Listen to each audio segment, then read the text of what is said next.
85 yaşlı qadın pasiyentimizdə qəbizli şikayəti və nəticdə qan şikayəti ilə bizə müraciət edib. Biz bağırsaq müayinəsinə göstəriş verdik. Qəbizliyin də olur. Aha. Biz bağırsağında polip aşkarladıq. Gördüyünüz polip.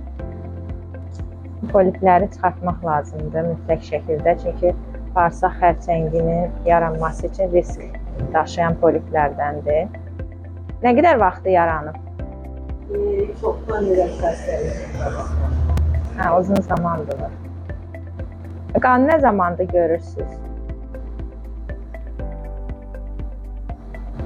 Qan gəlməyi təzə görürsünüz? Qan görmək təzə başlayıb, yoxsa əvvəldən də var idi? Əvvəldən var. Elə, nə bilim, dekdən dava ilə, dərmanla. Şamlardan istifadə etmişsiniz yəqin ki. Bağırsaq törəməsi olduqda şamların heç bir effektivliyi olmur. Ona görə bilib-bilmədən dərman qəbul etməyi, şamlardan istifadə etməyi tövsiyə eləmirik. Öncə müayinə olunmalısınız, dəqiq diaqnostika olunmalıdır, ondan sonra düzgün müalicəyə başlamaq olar. Bu xəstəmizdə polip çıxarılacaq. İnşallah çıxarılandan sonra şikayətləri düzələcəkdir. Sağlam olun, sağlamlığınıza dəyər verin. HCC Clinical Hospital, sağlamlığınızı bizə etibar edin.